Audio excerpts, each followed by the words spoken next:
it's a time of change. There's a major shift going on in the dollar, and now that's changing. We have inflation, we have other issues, and when you talk to people about gold, it makes them uncomfortable. U.S. stock markets have been just galloping along this year, especially the tech stocks that are focused on artificial intelligence or AI. But many of the narratives that are driving these price increases are false. I'd also like to see Treasury revalue the gold stocks. I think the Treasury should be a buyer of gold until it gets up to $7, $8, maybe $10,000 an ounce, because that's where it belongs. Christopher Whalen, investment banker, economist, author, and chairman of Whalen Global Advisors. It is a true pleasure to host you on Palisades Gold Radio today. Hey, my pleasure. Appreciate the invitation. Excellent. Excited to hit the ground running talking gold. And I oftentimes like to lead with this question, but I think your answer will be especially insightful seeing your background.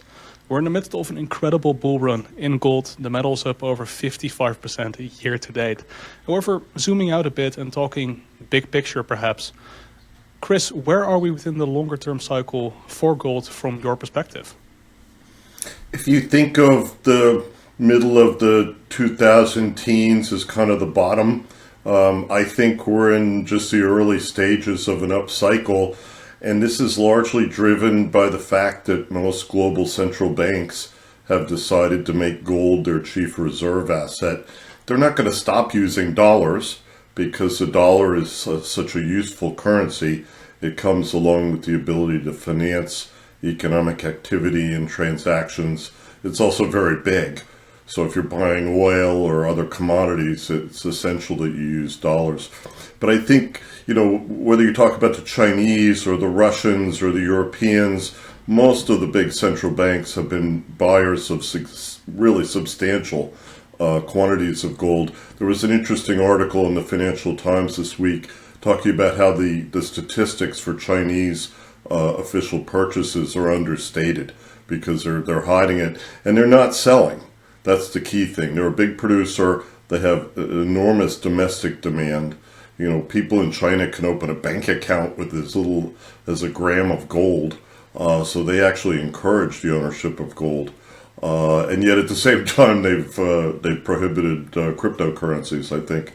So, it's a time of change. There's a major shift going on in the dollar. In fact, I'm writing a book about gold and, to talk about this phenomenon for next year. So I think it's an exciting time, but it's also a time I think that bewilders a lot of people, especially Americans who are kind of used to the false stability of a fiat currency coming out of World War II. And now that's changing. We have inflation, we have other issues, and when you talk to people about gold, it makes them uncomfortable. So, Chris, is it fair to summarize your thesis behind gold as two engines driving the price higher? On the one hand, you have central banks, of course, it becoming a more dominant, asset to hold rather than the US dollar. And the other hand, the second engine driving this thesis would be inflation. Yeah, I think so. It's funny. The U.S. stock markets have been just galloping along this year, especially the tech stocks that are focused on artificial intelligence or AI. But many of the narratives that are driving these price increases are false. I think AI is one of the more extraordinary investment theses to come out of Wall Street in a long time, and it's a false one. We're not going to have generalized intelligence in machines in my lifetime, and your lifetime for that matter, because what we're chasing is a system that takes existing language and tries to use that to predict future actions. For you and I as consumers, that's great. We'll have better search tools online. When I'm writing articles, it's very helpful. But if you're talking about a company that's going to roll out AI tools, no, they're just not good enough. You have to get the error rates down to well below 1% on these systems, so we're nowhere close to that. So I think that people look to gold not so much as an alternative form of money, but as a way to get away from some of the hype and chicanery that you see in the financial markets, and also obviously the inflation of the dollar, which we've, when inflation was down in low single digits, people kind of lived with it, but when it jumps up into double digits after COVID, that becomes a political problem. You saw that we have a new mayor in New York City, an explicitly Marxist gentleman, who's promising to cap rents to address inflation. But he can't do anything about inflation. That's a Washington problem. It has to do with debt and everything else. But I think politicians generally are going to continue to focus on this because it's a pain point for consumers. So, people who are astute enough to realize that we are at an inflection point, this goes back almost 100 years in the United States, and start to not just have gold, but other metals as part of their portfolios, I think they're going to be very well served. You mentioned that inflation is a Washington problem. I suppose you're highlighting here this distinction between the rising prices, which is, of course, the thing we're measuring when we're talking about inflation. However, if you go back to the definition, inflation refers to inflating the money supply, doesn't it? It does. That's the classical definition. If you go back to the Austrian school, they always said that it's primarily a monetary phenomenon. That's Milton Friedman. But I also think that the obvious driver is the federal deficit and the huge amount of debt that is in the public sector today. The U.S. Treasury is the biggest borrower in the United States today. And the ebb and flow of cash in and out of the Treasury causes market volatility. Treasury just raised $1 trillion for what we call the Treasury General Account. That money comes out of the banks, comes out of the hands of investors, and it goes into the Fed. It's actually isolated inside the central bank, and then they spend it. So this ebb and flow of cash actually causes volatility in the markets up and down. You've seen the recent sell-off where most stocks and Bitcoin and everything else lost all of the gains or much of the gains for this year. And people look at that and it causes them to be, I think, fearful. So when they look at gold, which is, I think, done very well this year, and other metals too, to me, that is the obvious comparison. And it's not just gold and silver. All of the major metals, copper, nickel, I think are essentially a safe haven for investors who want to have some degree of control over their futures. If you depend on stocks as a way to fund your retirement, that's a very iffy proposition. And unfortunately, it's one that has evolved in the United States. We look at the markets as a way to finance, people's end-of-life needs. But that's really not a stable way to do it. Imagine if we had a big sell-off in stocks this year or next year, and all of a sudden people who were depending on those assets had no means of financing their retirement. That's a troubling thing. And another thing to think about vis-a-vis gold is housing. Home prices went up 50% from 2020 to today. You're probably going to see a correction in the next couple of years. That again is going to make people think, okay, how can I protect myself? And the obvious answer is to have some exposure to gold. I tell my readers they need to have at least 10 to 20% of their portfolios in gold. But think about it, the allocation in the U.S. is still single digits at best. Yeah, that's an incredibly interesting value proposition, of course, if you're willing to look at gold.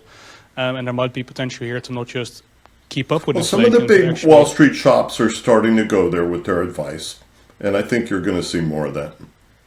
Yeah, and there's definitely potential to also, of course, create real wealth if more people go into gold and, it becomes a larger part of the financial system. You could actually keep up with inflation, but also perhaps gain wealth.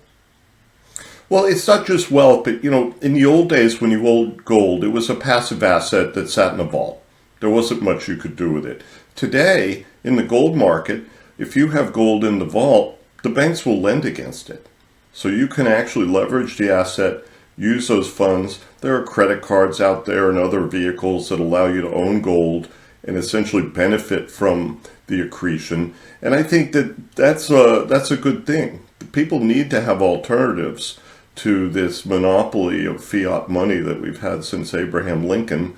And don't get me wrong, the fiat dollar is one of the great inventions of all time. Not just because it enabled a lot of growth, but because you can finance transactions in it. That legal tender dollar cancels debt. So the big problem you have with Bitcoin is that if you do lever up and borrow a lot of money to go out and buy crypto assets, well, if the price of the crypto assets goes down, you have to sell them and go back into fiat currency in order to pay off your debt. That's a big weakness in that market. So gold, on the other hand, it's not so much money, but it's a stable measure of value. It's a stable asset that countries can use to support their fiat currencies. I don't think any of the major global economies is going to go back to a gold-backed currency.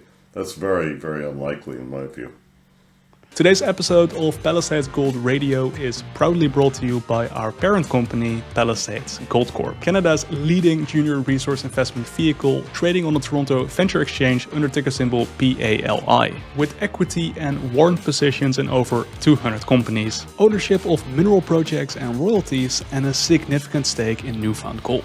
Palisades offers investors powerful, leveraged exposure to precious metals, uranium, copper, and other critical minerals. Palisades shareholders directly benefit from our team's extensive industry knowledge and access to deal flow, opportunities historically reserved for a small group of investors. To learn more, visit us at palisades.ca and join us in our mission to level the playing field for investors.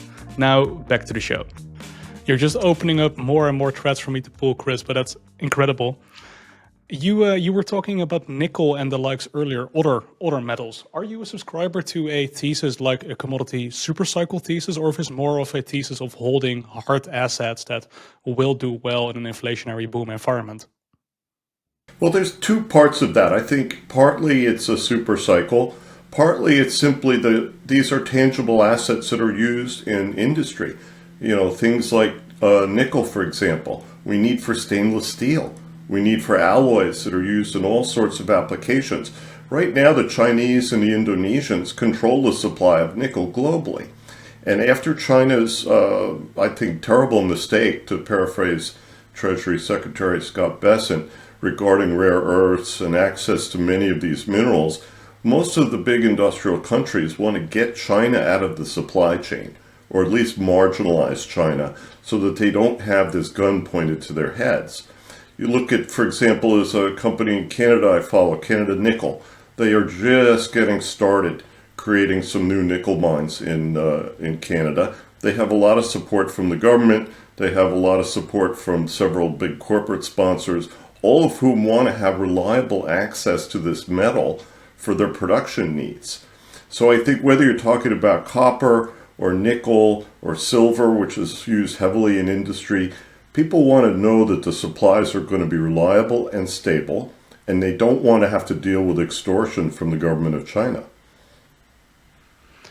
Well put, and it's of course a very interesting area to potentially look for investment opportunities.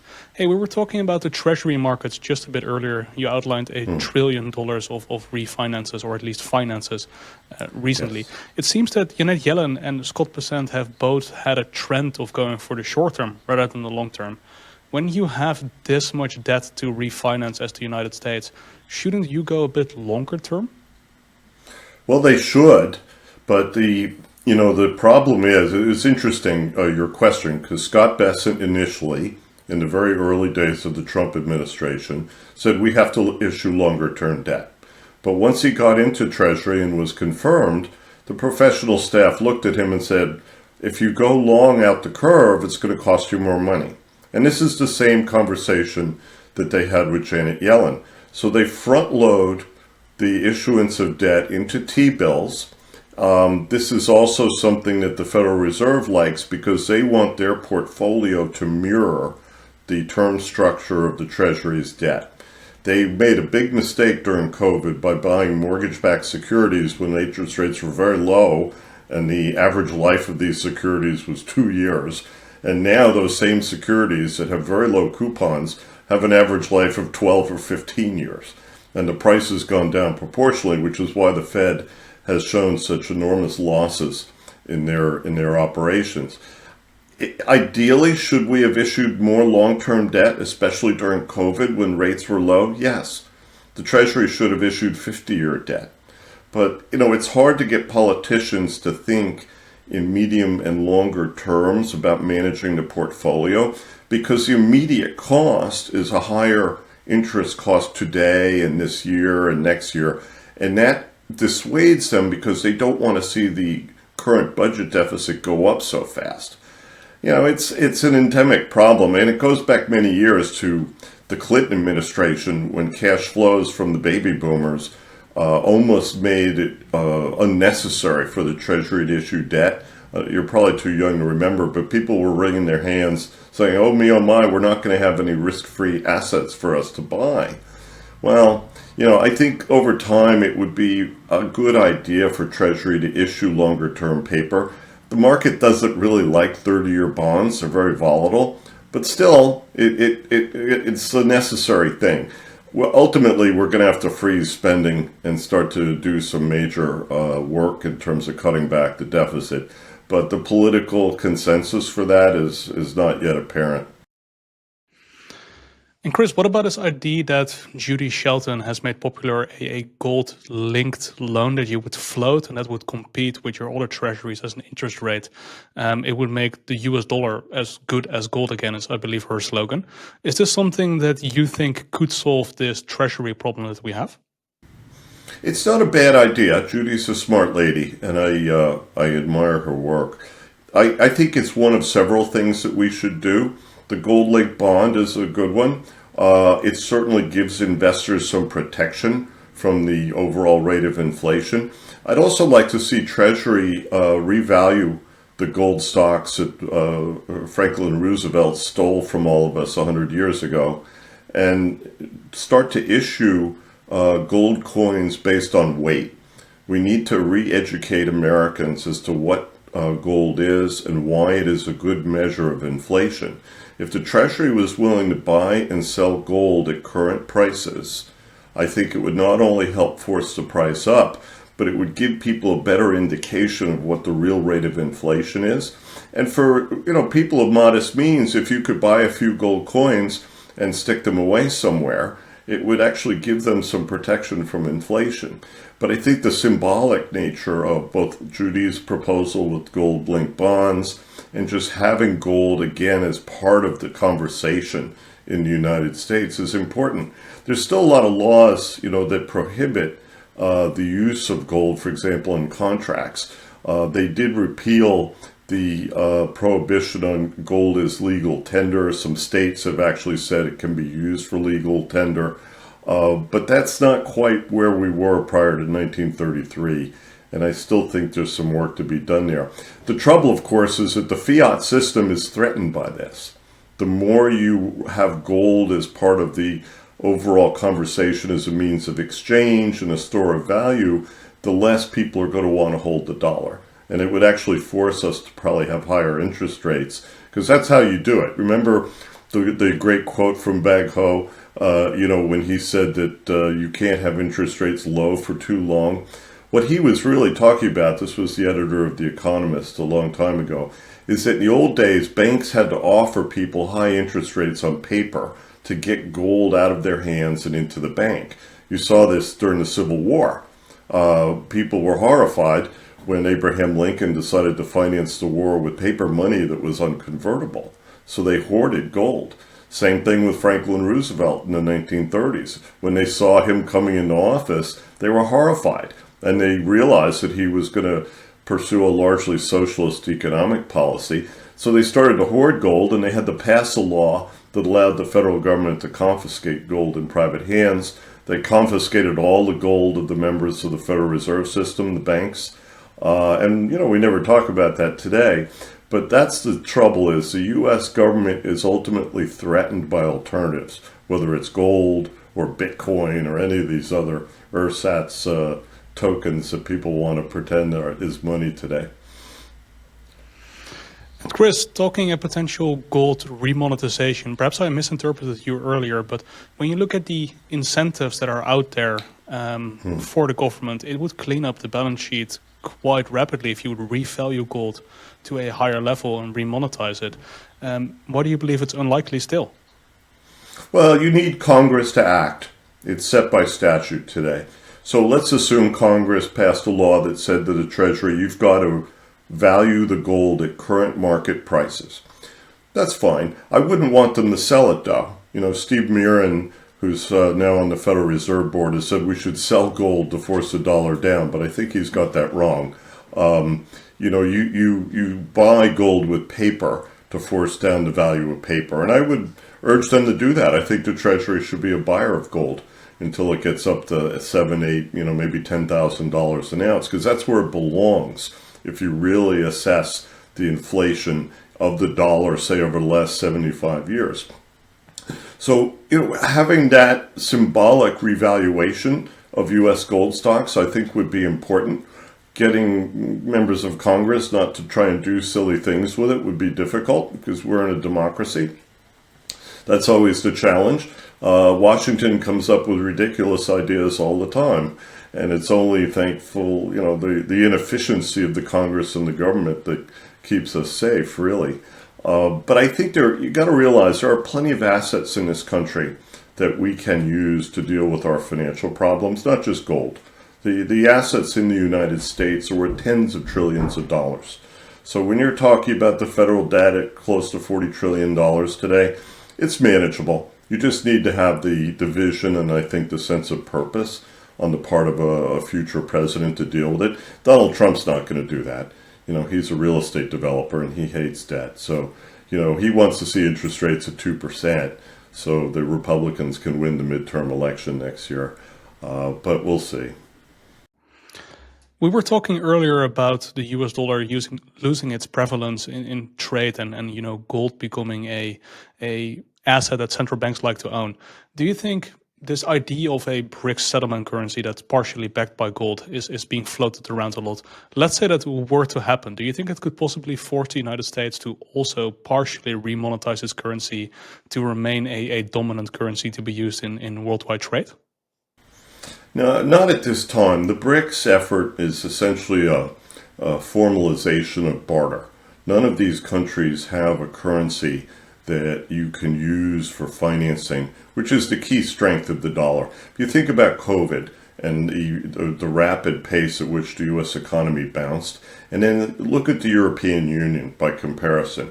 The European Union does not have a unified financial market even today. We still have 25 plus nations, all of which come under the EU umbrella, but they haven't rationalized their markets. They haven't said, okay, we're going to have one banking market, one fixed income market for financing everything we need to do. They also have a very large role for government in the EU compared to the US. The bond market in the US is still enormous. And the short-term markets, for example, for repurchase agreements, which are partly the Treasury market, but also the housing market, is almost $10 trillion. So the thing that limits the BRICS is that they're really just setting up an alternative clearing system so that they don't have to deal with sanctions and all of the weaponization of the dollar that you've seen the United States engage in over the years, which I think are negatives for the dollar, by the way. But over time, does China or the EU or Japan or Switzerland want to grow their currency big enough to accommodate trade, accommodate, say, oil or any of the other big commodities? No, because it implies inflation. And they don't want to do that. The Chinese particularly are very careful. They want people to use yuan more for trade, but they're not going to grow their currency that much because it would threaten their political stability. Control is the chief priority in China, not economic growth. So I think, obviously this was a reaction against the U.S. using the dollar for things like sanctions, the Ukraine example with Russia, and other examples too. But I don't think it's going to compete with the dollar anytime soon. And let me be clear, the dollar's probably going to drift down so it's less than half of total global trade. It's probably around 70-80% of all foreign exchange transactions today. So if it goes down to half, that's fine. You're still going to see people use it because it's a free good. Other nations don't have to pay to use the dollar, and they can immediately swap out of dollars into another currency after they raise their money. The Chinese do this all the time. So I think in relative terms, it's going to decline, clearly, but that's okay. And nations are going to hold the currencies of their neighbors and their trading partners as reserves. We're going back to more of a multilateral system that looks more like the pre-World War II, pre-World War I world, I think, than what we've experienced since the Bretton Woods Agreement after World War II. I think what you're outlining there, Chris, is incredibly interesting. That dual-edged nature of a world reserve currency. It isn't only benefits like some people make it outline. You do have negatives, like you outlined. One of those is inflation at home. Oh, very definitely. Initially when people came out of World War II and the Bretton Woods Agreement, they thought, the U.S. is going to have to run big external deficits if we are going to allow other nations to use our money and pretend that the paper dollar was equivalent to gold. What we've seen, though, more recently is that there's another cost besides the external deficits, which is internal inflation. And that's the big political problem that the U.S. faces now. Everything we talk about in domestic politics today, whether it's the price of food or housing or just the fact that incomes have not been keeping pace with inflation, that colors all of our politics. That's the reason you see more and more Democratic candidates running on an explicitly socialist platform. But these people have no answers. They're just trying to get elected. The only way you could really deal with inflation in the U.S. is to address the federal budget deficit and accept a more pedestrian, slower growth sort of economy. That also has political ramifications as well, because, when you promise people high single-digit growth so that they can go out and get a job, well, that requires inflation. Remember, in the 1970s, when we were debating the Humphrey-Hawkins law that sets the mandate for the Federal Reserve, employment, price stability, they wanted to guarantee everybody a job. The ultimate legislation that came out was a compromise that said, well, we'll have the Fed target full employment, whatever that is, right? But that implies inflation. It always does. Chris, I recently had a chat with Doomberg, who outlined that the United States is sitting on an incredible amount of hydrocarbons, natural gas, oil, and the likes. That brings me to the idea of why can't the United States not outgrow this debt that we're talking about? If energy is very directly correlated with GDP, and you're sitting on this mountain of hydrocarbons that you could use to boost your economy, why can't this debt not be outgrown by a fastly growing economy? Oh, I think that's precisely what's going to happen. You will get through the baby boom demographic bubble, which is why we have these big deficits. A future government is going to have to exercise some fiscal restraint, perhaps not spend as much on the military as we do today. And then the natural wealth that you just alluded to in terms of hydrocarbons, other types of minerals, and also just the natural growth potential of the United States is going to deal with the debt. The dollar will depreciate, though. That's one thing that investors have to be cognizant of. But I think you can manage this in a very orderly fashion. It's not a crisis. People are always going on and on about how, there's going to be a financial crisis in the U.S. and nobody's going to use dollars anymore. I don't think that's the case. I agree with you. I think that the wealth that's in the ground in the United States and also the wealth that we generate in this economy every day is our edge versus other countries around the world. Yeah, I think that's what really sets you apart, Chris, when I look at analysts that are analyzing this specific trend that we're talking about of the world reserve currency, the United States losing its dominant place and gaining, losing a bit of relative standing there. When you look at, for example, a Ray Dalio or the fourth turning as a concept, everyone is describing this continuous trend of fall of empire. It seems that you're arguing something else. Where do you think this difference in end result is coming from? Look, the U.S. inherited the mantle of leadership from Great Britain at the end of World War I. The British were broke. They handed us the baton. We then get sucked into World War II in Europe and in Asia, and we rebuilt the world with inflation. We printed money, we lent people money, which we subsequently forgave. The British, for example, we forgave all of their war debts because they couldn't possibly pay us back. We learned the lessons of the Treaty of Versailles, which is that when you have big debts that are a result of war, no nation can afford to pay them back. So I think going forward, it's a good thing for the United States to see its overall role in the global economy in relative terms shrink. That implies that other nations are going to grow, I hope. But it's also, I think, good for the United States not to have this hubris that says, well, we can do whatever we want. we could legislate economic outcomes, we could borrow endlessly. And you do have socialist economists who believe that, we should just keep borrowing money. Ultimately, what that means is that we're going to turn those paper dollars or the debt into paper money, much the same way you saw in the Civil War. The dollar was debt when it was first issued by Abraham Lincoln. It actually bore interest. In the 30s, the same thing. The U.S. still had the constraint of a gold standard in terms of how much paper the Treasury was allowed to issue. But over time, they pushed that aside. And in World War II, particularly, the government financed everything. There was no private debt issuance in the 30s and the 40s. It was all government, big banks, and large corporations that were aligned with the war effort. So this notion that somehow the world is going to end simply because we have too much debt, I think misses the point of history. We'll figure it out, because everyone has an interest in this game continuing. Where else are we going to go? I often laugh when people say, oh, well, the Chinese are going to sell their treasury bonds. Okay, so they're going to sell their treasury bonds. Somebody's going to give them cash. And what do they do with the cash? Well, they can go deposit it in the bank. And the bank, in turn, will go out and buy treasury bonds. So there's this circular nature to these arguments that I think people often miss. And it's quite funny. But don't buy the doom and gloom argument. I think despite the obvious foolishness that we see in Washington all of the time, there are still enough serious people in this country that I think will figure it out. And like you outlined, almost everyone has an incentive to, keep the system going. Sure. Really interesting. Well, where are we going to go? I mean, my wife is from Uruguay, which I love. It's a great country, but it's a tiny country, largely dollarized.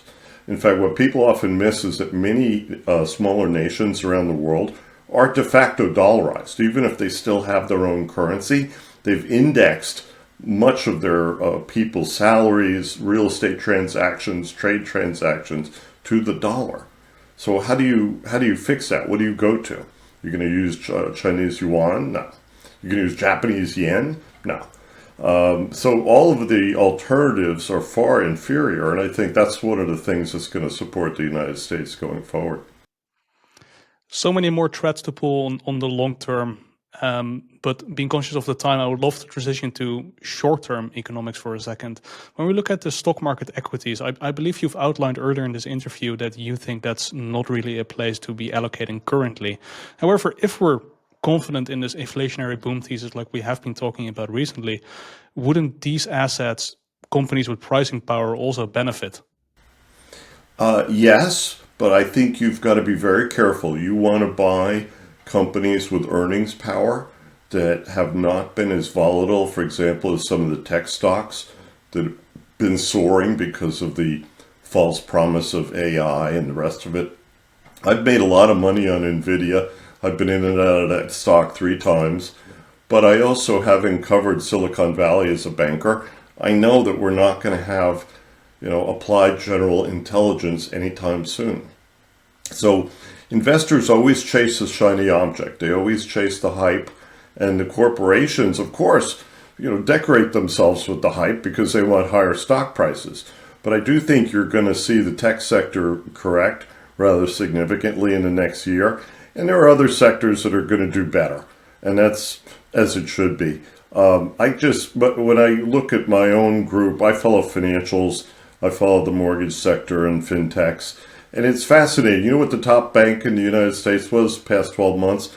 SoFi, which is a great company. I just opened an account at SoFi. I know a lot of people who run the firm. But basically it was tech, a little bit of crypto, which drove that stock. And you see this with other stocks as well. So you always have to be cognizant of the fact that equity managers buy the hype. Okay, whatever it is. They like to have stocks that go up a lot. And then half of this market is now ETFs. ETFs are not passive. We often refer to them as passive strategies, but they're not. When they go up, they buy more. So they're kind of like doomsday machines. On the one hand, they accentuate up moves in stock, but when prices go down, as we saw over the past week, they go down a lot. And when people are redeeming units from ETFs, it forces prices down even more. So there's a a volatility aspect to the equity markets today that I think you got to be very careful of. But let's be fair. The private equity markets are in total disarray. Probably 2 out of every 3 managers in private equity will never raise more funds because the performance on their portfolio is so bad. You have private credit, which we read about every day. You know, I'm sure you've heard about First Brands and some of these other fiascos. Well, that's because we had too much paper money carry the Federal Reserve Board. And that money was chasing opportunities that may or may not have existed. But that may help actually the listed stocks because, you know, think about it. If you're a big endowment like Harvard and you had just bought the S&P 500 instead of putting your money in private equity, you would be way ahead. So I think the public markets are going to do fine. But just remember, I'm a former tech banker. Tech is always about tomorrow, you know, or as we used to say about IBM, don't confuse sales with execution. And that's really, you know, there's an interesting guy, Jan LeCun, the former head of AI at Meta, who just left the firm to do his own startup. He has been scathing in his assessment of AI. And he reminds everybody that, remember IBM Watson? It was supposed to be able to answer questions for us. It was a fiasco for IBM. They lost millions and millions of dollars on that project because it didn't deliver usable technology that other companies could use. So remember, tech is always about tomorrow. There's always tomorrow, right? Remember the song? And Chris, talking about the health of the banking sector and the financial sector for a second, of course, in 2008, it was one of the first or second dominoes that fell in that crash. How does the health of that sector look like today? It's okay on the consumer side at the moment. The corporate side is where the pain is for banks. Things like commercial real estate is a bit of a mess. Interestingly, multifamily real estate, apartment buildings, are also a big pain point for the banks and also for the government. You know, the federal government finances what you would call the more inferior multifamily assets in the big cities. So HUD, Fannie Mae, Freddie Mac are all involved in that market. They have well over $1 trillion in footings for those assets. So this time around, the pain is on the other side of the ledger as opposed to consumers. I do think you're going to see a home price correction over the next couple of years, but it won't be like 2008. You know, in 2008, half the mortgage market was private. So when it collapsed, there was no bid for those securities. I spent several years during that period working for a big servicer that did distressed loans, and it took us 5 years to clear through the backlog of assets that really nobody wanted for years. So this time around, it's a commercial problem. It's mostly the lawyers and the investment bankers sitting off in a conference room somewhere dealing with it. But if you follow commercial real estate in the news, you'll see it's just one surprise after another. And particularly in the big cities where the politics have, you know, like New York, for example, they like to attack landlords. They like to blame the landlords for the high cost of housing. So people don't want to invest in those assets anymore. The New York State Legislature in 2019 passed a law that basically says landlords can't recover their costs. That's not a long-term strategy. But, you know, that is what the politics are. So I think for banks, it's okay. They're not even making 1% return on assets right now, which is not great. But the industry has done all right in terms of stock prices. It's actually outperformed the S&P 500 this year. Incredibly insightful, Chris. And I believe for anyone watching this interview that was interested by it, they'll probably like your book. So could you tell us a bit about your most recent book? Yes, thank you. I just reissued my first book, Inflated Money, Debt, and the American Dream. It's a relatively readable financial history of the United States. I also published the Institutional Risk Analyst blog, which is much more focused on current affairs and markets. We follow the financials, obviously. I write about the mortgage industry, which is something nobody understands. I'm fortunate that I work there, and that's how I got to understand it, but it's very difficult for most professionals, frankly, to follow the mortgage sector. That's going to be a good sector next year. As rates slowly come down, I think you're going to see volumes and profitability return to many of these mortgage firms, the Penny Macs and the Rockets. And then we also follow the fintech sector, which tends to be a little more more speculative, but also interesting. We'll see how they fare in the next couple of years when we do go through a consumer recession. That's the big question. I tell my readers, if they use the word AI in the description of the company, be careful. Because, when you're underwriting credit, the machine's not going to help you. You have to do the work. You have to do the work. Chris, this chat was so incredibly insightful. Thank you so much for your time and your insights. My pleasure. Yeah, I look forward to our next conversation. This podcast is for general information purposes only and does not constitute investment advice, an offer, or solicitation to buy or sell any securities. The views expressed are those of the host and guest and do not necessarily reflect the views of the company or their affiliates. Guests on the show are not compensated for their appearance. Certain discussions may include forward-looking statements subject to known and unknown risks and uncertainties that could cause actual results to differ materially. Listeners should do their own research, consult a licensed financial advisor, and not base any investment decisions solely on the information discussed. For a full disclaimer, please visit our website, and for full disclosure and risk factors of any companies referenced, please see full available disclosure and risk factors on their SEDAR+ at www.sedarplus.ca.